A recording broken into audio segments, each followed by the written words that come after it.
शहीद हुए जवानों के शत विशत अधजले शरीर के टुकड़े, रेत के टीलों से ऊपर जाती लाशों के ढेर और कश्मीर की खून से सनी लाल रंग की सड़कों के दृश्य सामने आते हैं। उस पर मेरे प्रतिपक्षी महोदय का कहना ये कि मानवाधिकारों की अनुपालना करते हुए देश से उग्रवाद और आतंकवाद को समाप्त किया जा सकता है। महोदय, अब तो हमारा तिरंगा झंडा भी हमसे ये पूछने लगा है कि क्या बात है भारत, आजकल फहराने से ज्यादा मैं कफन में दफनाने के क्यों काम आ रहा हूं।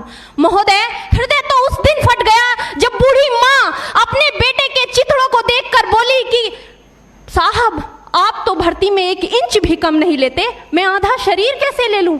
महोदय, आज इन मानवाधिकारों के कारण इन आतंकियों के बंगलों की आकाओं की नाकफनी हंसती है और शहीद हुए हमारे जवानों के आंगन की तुलसी रोती है। जब एक शहीद हुए जवान की विधवा की वेदना चीख चीख कर ये कहती है कि प्यार भी भरपूर गया, मांग का सिंदूर गया, नन्हे नौनिहालों की लंगोटियां चली गई, छोटी छोटी बेटियों की चोटियां चली गई और आपके लिए तो एक आदमी मरा है साहब, मेरे घर की तो रोटियां ही चली गई।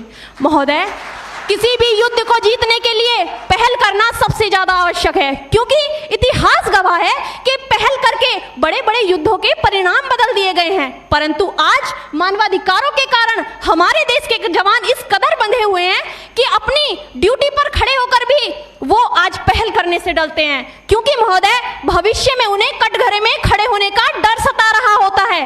वो ये जानते हैं कि चाहे एक उग्रवादी की राइफल से निकलने वाली गोली को ये तय करना पड़े या ना पड़े कि वो किसे लगेगी, लेकिन हमारी राइफल से निकलने वाली हर गोली को ये निर्णय लेना पड़ता है कि चाहे वो किसी निर्दोष को लगे, दोषी को लगे या ना लगे, परंतु किसी निर्दोष को नहीं लगनी चाहिए। यदि ऐसा हुआ तो ना तो ये समाज हमें छोड़ेगा, ना ही तिल का ताड़ बनाने वाली ये मीडिया हमें छोड़ेगी। और महोदय, मानवाधिकार के तले किसी जवान को दबाकर युद्ध के मैदान में छोड़ देना कोई वीरता नहीं, एक आत्महत्या है।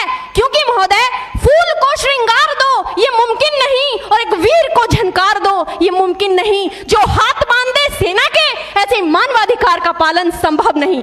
महोदय, आज सत्यनिष्ठा के मार्ग पर चलते हुए भी हमारे देश का जवान इन आतंकवादियों, इन पत्थरबाजों से डरता है, क्योंकि वो जानता है कि उसकी राइफल से निकलने वाली गोली अगर टारगेट को हिट नहीं भी करेगी तो भी 400 मीटर तक जाएगी, और यदि इस बीच वो किसी निर्दोष को लग गई तो महोदय हमें अपनी नौकरी से हाथ तक धोना पड़ सकता है।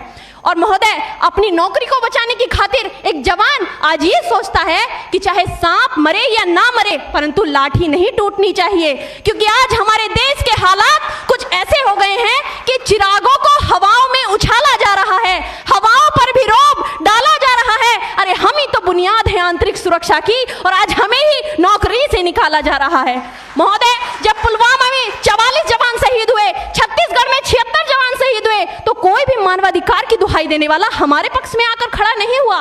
परंतु जब जेएनयू विश्वविद्यालय में एक देशद्रोही के द्वारा भारत तेरे टुकड़े होंगे, अफजल हम शर्मिंदा हैं जैसे देशद्रोही नारे लगते हैं, तो सारे मानवाधिकार के ज्ञाता आकर उसके पक्ष में खड़े हो जाते हैं। तभी तो क्या कहा था उस देशद्रोही ने कि तुम एक अफजल को मारोगे, हर घर से अफजल निकलेगा। तो मैं भारत की बेटी अपनी भारतीय सेना की तरफ से आज ये ऐलान करती हूँ कि उस घर में घुसकर मारेंगे जिस घर से अफजल निकलेगा, वो कोख नहीं पलने देंगे जिस कोख से अफजल निकलेगा। उठो देश के वीर जवानों, तुम सिंह बनकर दहाड़ दो और एक तिरंगा झंडा उस कन्हैया के सीने में गाड़ दो।